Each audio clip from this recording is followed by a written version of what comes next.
हमारे channel the street target में।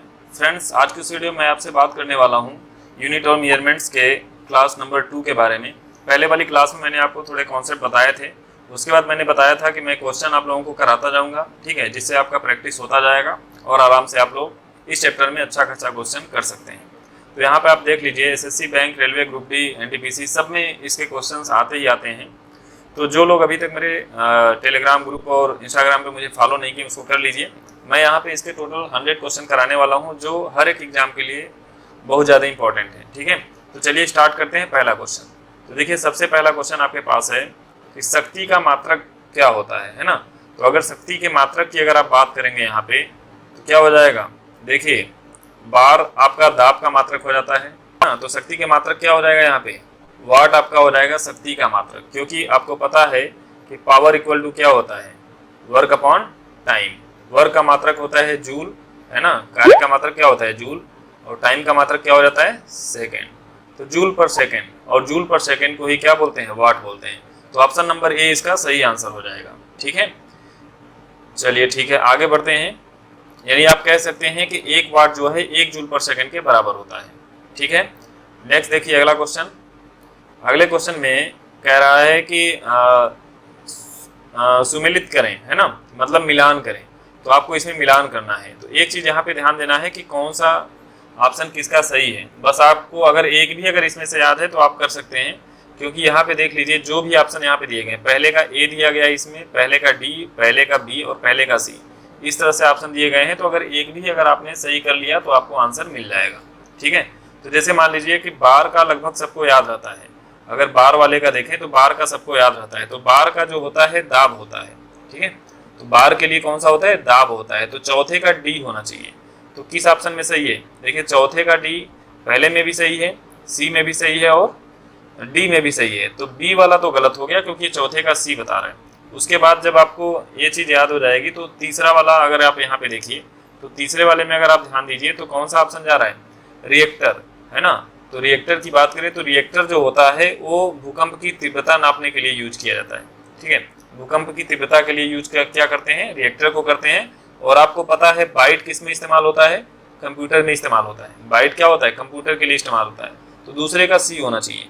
तो आप देख लीजिए दूसरे का सी किस में है, तो केवल सी वाला ऑप्शन ऐसा है जिसमें पहले का क्यूसेक होता है प्रवाह की दर के लिए, ठीक है। ये सब आप लोग ध्यान रखिएगा। ये इस तरह से 4 क्वेश्चन बन गए। पहले का बी हो जाएगा, क्यूसेक का होता है प्रवाह की दर। दूसरे का सी मतलब बाइट का हो गया कंप्यूटर। और तीसरे का ए हो गया रिएक्टर का मतलब हो गया, सॉरी रिएक्टर बोल रहे हैं, रिक्टर का मतलब हो गया भूकंप की तीव्रता, ठीक है। और बार किसके लिए हो गया, दाब के लिए हो गया। तो इस तरह से आपको आंसर देने रहते हैं, ठीक है।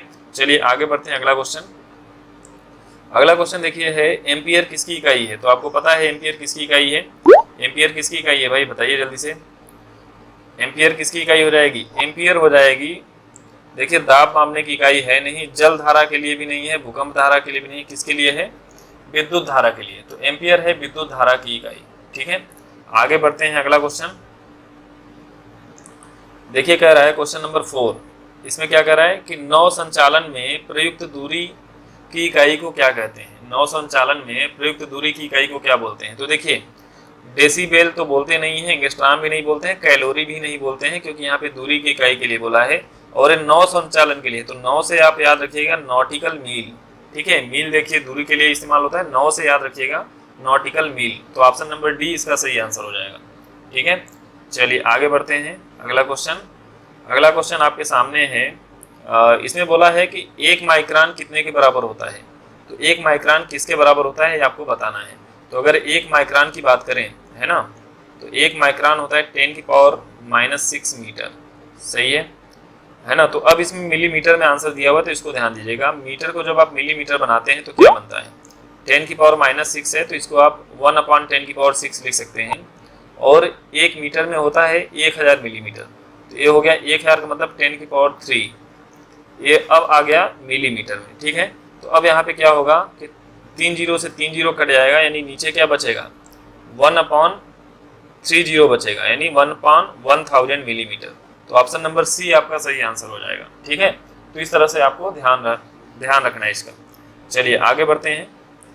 क्वेश्चन नंबर 6 को अगर यहाँ पे देखें तो बोला उस थर्मामीटर को क्या कहते हैं जो 2000 डिग्री सेंटीग्रेड मापने के लिए प्रयुक्त होता है ना। तो 2000 सेंटीग्रेड बहुत ज़्यादा होता है, तो बहुत ज़्यादा अगर नापने की बात होती तो पायरोमीटर का इस्तेमाल किया जाता है, पायरोमीटर का इस्तेमाल किया जाता है। ठीक है, तो ऑप्शन नंबर ए इसका सही आंसर हो जाएगा, पायरोमीटर। ठीक है, चलिए आगे बढ़ते हैं क्वेश्चन नंबर 7 की तरफ। क्वेश्चन नंबर 7 देखें क्या है। पवन के वेग का मापन किस यंत्र से किया जाता है। तो पवन के वेग का जो मापन होता है किस यंत्र से किया जाता है, इसको याद रख लीजिए कि जिस उपकरण से पृथ्वी तल के पवन का वेग नापा जाता है उसे पवन वेग मापी कहते हैं, एनीमोमीटर। पवन वेग मापी किसको कहते हैं, एनीमोमीटर। इसको याद रख लीजिए कि एनीमोमीटर को बोलते हैं पवन वेग मापी। ठीक है, तो इसका इस्तेमाल करते हैं। ठीक है, चलिए आगे बढ़ते हैं। अगला क्वेश्चन, क्वेश्चन नंबर 8, इसका आंसर सब लोग ध्यान से देखिए। ये देखिए पहली क्लास मतलब हाइग्रोमीटर से क्या नापा जाता है। तो अगर हाइग्रोमीटर की अगर आप बात करेंगे तो हाइग्रोमीटर से क्या नापा जाता है, हाइग्रोमीटर से क्या नापा जाता है। हाइग्रो का मतलब समझ जाइएगा कि हाइग्रो का मतलब क्या हो गया, आर्द्रता। ठीक है, तो आर्द्रता वगैरह नापने के लिए इसका इस्तेमाल करते हैं। हाइग्रोमीटर किसके लिए करते हैं, आर्द्रता नापने के लिए। तो ऑप्शन नंबर डी इसका सही आंसर हो जाएगा, वायुमंडल की आर्द्रता। ठीक है, और जो साइक्रोमीटर होता है ना, तो देखिए जो हाइग्रोमीटर इसमें दिया हुआ है कि आर्द्रता मापी होता है, आर्द्रता नापने के लिए होता है। ठीक है, वायु में किसी समय नमी की तात्कालिक जानकारी के लिए गोले और सूखे बल्ब वाले आर्द्रता मापी का निर्माण किया जाता है, इसे साइक्रोमीटर बोलते हैं। तो बस आप लोग ये ध्यान रखिए कि इसको नापने के लिए क्या हाइग्रोमीटर का इस्तेमाल करते हैं। ठीक है, चलिए आगे बढ़ते हैं। क्वेश्चन नंबर 9, यहाँ बोल रहा है कि वायुमंडल के ओजोन परत की मोटाई नापने वाली इकाई क्या कहलाती है। बहुत ज़्यादा पूछा जाता है। ठीक है, वायुमंडल के ओजोन परत की इकाई नापने के लिए किसका इस्तेमाल करते हैं। देखिए बार का इस्तेमाल नहीं करते, स्प्रिंग का भी नहीं करते, बैरल का भी नहीं करते, किसका करते हैं, डाप्सन का करते हैं। इसको याद रखिएगा, ये बहुत ज़्यादा पूछा जाता है। ठीक है, डाप्सन का इस्तेमाल करते हैं वायुमंडल के ओजोन परत की आर्द्रता नापने के लिए। ठीक है, चलिए आगे बढ़ते हैं। क्वेश्चन नंबर 10 में क्या बता रहा है कि देखिए महासागर में डूबी हुई वस्तुओं की स्थिति को जानने के लिए किस तकनीक का प्रयोग किया जाता है। महासागर में कोई चीज़ें जैसे डूब गई हैं तो उसकी स्थिति को जानने के लिए किस तकनीक का इस्तेमाल करते हैं। तो आपने सुना होगा क्या क्या दिया, प्रमार, बीमार, मनार, नहीं आपने सोनार का नाम सुना हुआ है ना। सोनार एक ऐसी तकनीकी है जो नौचालन यानी जल के अंदर संचार करने तथा जल के अंदर वस्तुओं का पता करने के लिए ध्वनि संचरण का उपयोग करती है। अंग्रेजी का सोनार शब्द मूलतः साउंड नेविगेशन एंड रैगिंग का संक्षिप्त रूप है। ठीक है, सोनार का जो फुल फॉर्म होता है वो क्या होता है, साउंड नेविगेशन एंड रैगिंग। ठीक है, साउंड नेविगेशन, इसका सोनार का जो फुल फॉर्म होता है वो क्या हो जाता है, इसको भी याद रखिएगा, साउंड नेविगेशन। ठीक है, एंड ये भी बार बार पूछा जाता है कि सोनार का फुल फॉर्म क्या होता है, एंड रैंगिंग। ठीक है, रैंग का मतलब लटकना, तो रैंगिंग हो गया। ठीक है, तो इसको आप लोग याद रखिएगा, सोनार का इस्तेमाल करते हैं। क्वेश्चन नंबर 11 देखें, इसमें क्या कह रहा है कि सुमेलित करें। तो इसका बताइए क्या होने वाला है, ऑडोमीटर, ठीक है, ओंडोमीटर, आडियोमीटर, 3 ऑप्शन दिए गए हैं आपके पास। तो यहाँ पे देखिए जो ओडोमीटर होता है ना, ओडोमीटर होता है वाहनों के पहियों द्वारा तय की गई दूरी नापने का यंत्र, यानी पहले का तो बी आ रहा है, समझ रहे हैं, पहले का बी आ रहा है। और जो ओंडोमीटर होता है वो होता है विद्युत चुंबकीय तरंगों की आवृत्ति नापने के लिए, यानी दूसरे का सी हो गया। और जो ऑडियोमीटर होता है वो ऑडियो से आपको समझ में ही आ रहा है कि ध्वनि तीव्रता का मापक है ना, तो यानी तीसरे का क्या होना चाहिए, ए होना चाहिए। ठीक है, तो ऑप्शन नंबर कौन सा हो जाएगा, पहले का बी, दूसरे का से, तीसरे का ए, यानी ऑप्शन नंबर ए आपका सही आंसर हो जाएगा। इसको आप लोग याद रखिएगा, काफ़ी इंपॉर्टेंट है। ठीक है, और एक एक क्वेश्चन में 3-3 हो जा रहा है इसी तरह से। चलिए अगला देखिए, पाइर हीलियोमीटर का प्रयोग किस लिए किया जाता है। पाइर हीलियोमीटर का प्रयोग किस लिए किया जाता है, तो इसका आंसर देखिए क्या है, भूमि की आर्द्रता मापने के लिए, बिल्कुल गलत है। समुद्र में लवणता को मापने के लिए नहीं। जो पाइर हीलियोमीटर होता है ना, वो सोलर रेडिएशन को नापने के लिए इस्तेमाल किया जाता है। सोलर रेडिएशन के इस्तेमाल को नापने के लिए इस्तेमाल किया जाता है, इसका आप लोग ध्यान रखिएगा। ठीक है, चलिए आगे बढ़ते हैं अगला क्वेश्चन। अगले क्वेश्चन में कह रहा है कि साधारणतः बैरोमीटर में क्या प्रयोग होता है। तो बैरोमीटर में जो प्रयोग होता है वो किसके लिए होता है, पारे का इस्तेमाल होता है। ठीक है, बैरोमीटर में हमेशा पारे का इस्तेमाल होता है। बैरोमीटर को बोलते हैं वायु दाब मापी, है ना, वायु के दाब को नापता है। वायु दाब मापी यंत्र है जिसके द्वारा वायुमंडल के दबाव को मापा जाता है। और वायु दाब को मापने के लिए बैरोमीटर में पानी, हवा या पारा का प्रयोग किया जाता है। 3 चीज़ों का इस्तेमाल करते हैं, या तो पानी का इस्तेमाल करते हैं, या तो हवा का, या तो पारे का इस्तेमाल करते हैं। इसका आप लोग ध्यान रखेंगे। ठीक है, चलिए क्वेश्चन नंबर 14 की तरफ बढ़ते हैं। टोटल हमारे पास क्वेश्चन है 25 और सारे के सारे क्वेश्चन इंपॉर्टेंट है, एग्जाम में पूछे गए हैं। तो बताइए 1 हॉर्स पावर में कितने वाट होता है। तो 546 होता नहीं, 646 होता नहीं, 846 होता नहीं, तो आपका आंसर हो जाएगा 746 वाट। 1 हॉर्स पावर में कितना होता है, 746 वाट होता है। ठीक है, तो इसको आप लोग एक चीज़ और यहाँ पे मैं ध्यान दिला देता हूँ आप लोगों को कि जो 1 HP होता है इसमें होता है, देखिए एक होता है 746 वाट। ठीक है, ये जो 746 वाट होता है ये होता है ब्रिटिश में, ध्यान दीजिएगा, ब्रिटिश प्रणाली में होता है। ठीक है, और MKS में जो होता है 1 HP के बराबर, MKS यानी मीट्रिक प्रणाली में कितना होता है, इसको आप लोग याद रखिएगा। मीट्रिक प्रणाली में होता है 735.5 वाट, ये होता है मीट्रिक प्रणाली में, इसको आप लोग याद रखिएगा। ठीक है, चलिए क्वेश्चन नंबर 15 की तरफ बढ़ते हैं। पार्सेक किसका मात्रक है। पार्सेक मैंने आपको बताया था, पार्सेक किसका मात्रक होता है, पार्सेक होता है दूरी का, है ना, दूरी नापने के लिए इसका इस्तेमाल करते हैं पार्सेक का।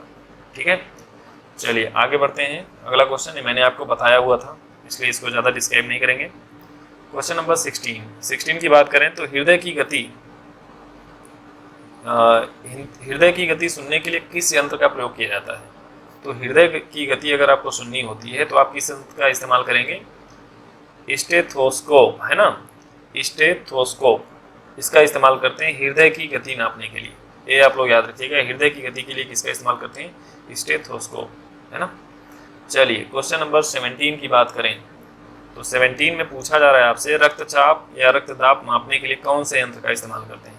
तो ये भी बहुत ज़्यादा पूछा जाता है। तो बैरोमीटर होगा नहीं, है ना, क्योंकि ये दाब, BP मीटर भी नहीं होगा, BP वगैरह नापने के लिए, अल्टीमीटर भी नहीं होगा। ऑप्शन नंबर कौन सा रहा है, ए। ठीक है, तो ये क्या है, स्फिग्रोमैनोमीटर। ठीक है, तो इसको आप लोग याद रखिएगा। चलिए नेक्स्ट बढ़ते हैं अगला क्वेश्चन।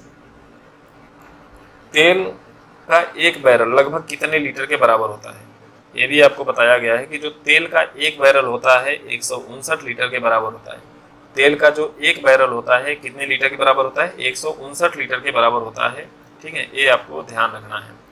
क्वेश्चन नंबर 19, प्रकाश की तीव्रता मापने के लिए किस यंत्र का प्रयोग किया जाता है। तो जो प्रकाश की तीव्रता होती है ना, वो उसको मापने के लिए लक्स मीटर का इस्तेमाल करते हैं, क्योंकि लक्स शब्द आपने सुना है, लक्स का इस्तेमाल जो है प्रकाश के लिए ही होता है। तो इसका इस्तेमाल कब करते हैं, लक्स मीटर से प्रकाश की तीव्रता को नापते हैं। ठीक है, चलिए आगे बढ़ते हैं। अगला क्वेश्चन है रिक्टर पैमाना की तरंगों की तीव्रता मापने का एक गणितीय पैमाना है। तो रिक्टर पैमाना भूकंप के लिए इस्तेमाल होता है, अभी मैंने आपको बताया था। ठीक है, वायु, ध्वनि इन सब के लिए नहीं होगा, केवल किसके लिए होगा, भूकंप के लिए होगा। ठीक है, रिक्टर पैमाना की तरंगों को तीव्रता मापने के लिए, गणितीय पैमाना क्या होता है, भूकंप के लिए होता है। ठीक है, रिक्टर पैमाना भूकंप की तरंगों की तीव्रता मापने के लिए गणितीय पैमाना है। ठीक है, भूकंप की तीव्रता के लिए है। अब अगला क्वेश्चन देखिए, अगले क्वेश्चन में ये कह रहा है कि इसका मैच कराइए, है ना। तो मैच अगर आप कराएंगे तो देखिए सेल्सियस किसके लिए होता है, ताप के लिए होता है। तो पहले का आ रहा है बी, तो पहले का बी आपका एक ही ऑप्शन में है, केवल बी वाले में पहले का बी है सेल्सियस पैमाना। ठीक है, किलोवाट आवर की बात करें तो ये विद्युत में बात होती है। ठीक है, RH गुणक की बात करें तो ये किसके लिए होता है, रक्त के लिए होता है। और जो रिक्टर पैमाना होता है, रिक्टर पैमाना अभी मैंने बताया था भूकंप के लिए होता है, बार बार आ रहा है। रिक्टर पैमाना किसके लिए होता है, भूकंप के लिए होता है। ठीक है, चलिए नेक्स्ट क्वेश्चन, अगला क्वेश्चन देखिए। ऊंचाई मापने के लिए किस यंत्र का प्रयोग किया जाता है। अगर ऊंचाई मापने की बात करें तो किसका इस्तेमाल करते हैं, ऊंचाई मापने के लिए आपको इस्तेमाल करना पड़ेगा अल्टीमीटर का। ठीक है, ऊंचाई मापने के लिए अल्टीमीटर का इस्तेमाल करते हैं, अल्टीमीटर। ठीक है, चलिए क्वेश्चन नंबर 23, क्वेश्चन नंबर 23 की अगर बात करें तो देखिए 23 में क्या आ जाएगा, एक ऐसी संयुक्ति है जो आंतरिक दहन के लिए हवा और द्रव ईंधन को मिश्रित करती है। मतलब कौन सी ऐसी है, तो कार्बोरेटर। तो आपका आंसर क्या हो जाएगा, कार्बोरेटर एक ऐसी संयुक्ति है, ऐसी यांत्रिक युक्ति है जो आंतरिक दहन इंजन के लिए हवा और द्रव ईंधन को मिश्रित करती है, कार्बोरेटर। ठीक है, चलिए आगे बढ़ते हैं। क्वेश्चन नंबर 25, ये बहुत ज़्यादा इंपॉर्टेंट क्वेश्चन है कि झूठ का पता लगाने के लिए किस यंत्र का प्रयोग करते हैं। तो जो झूठ का पता हम लोग लगाते हैं उसके लिए हम लोग पॉलीग्राफ मशीन का इस्तेमाल करते हैं, पॉलीग्राफ मशीन का इस्तेमाल करते हैं। ठीक है, झूठ का पता लगाने के लिए पॉलीग्राफ मशीन का इस्तेमाल करेंगे। ठीक है, एक दो बार आप इसको अगर पढ़ लेंगे तो आपको ये पूरी तरह से क्लियर हो जाएगा। और ये सारे क्वेश्चन ऐसे हैं जो आपने नहीं सुने हैं, नहीं पढ़े हैं। ठीक है, तो इनका आपको प्रैक्टिस कर लेना है। अब देखिए बहुत कॉमन क्वेश्चन है, दूध का अपेक्षिक घनत्व किससे ज्ञात किया जाता है। तो लैक्टोमीटर से दूध का अपेक्षिक घनत्व ज्ञात किया जाता है। ठीक है, तो इस तरह से आप लोगों को मैंने टोटल 25 क्वेश्चन यहाँ पे बता दिए हैं। ठीक है, तो आप लोग इनको प्रैक्टिस करिए। और जो लोग अभी तक मेरे टेलीग्राम और इंस्टाग्राम पे मुझे फॉलो नहीं किए हैं वो लोग मुझे फॉलो कर लीजिए, लिंक आपको डिस्क्रिप्शन बॉक्स में मिल जाएगा। ठीक है, तो चलिए वीडियो को यहीं पे समाप्त करते हैं। उसके बाद मैं इसी तरह से 3 सीरीज और लेके आऊँगा इसका 25-25 क्वेश्चन का। तो 100 क्वेश्चन से आपका ये चैप्टर पूरी तरह से क्लियर हो जाएगा। ठीक है, तो चलिए ठीक है, वीडियो को यहीं पे समाप्त करते हैं। Okay, thank you.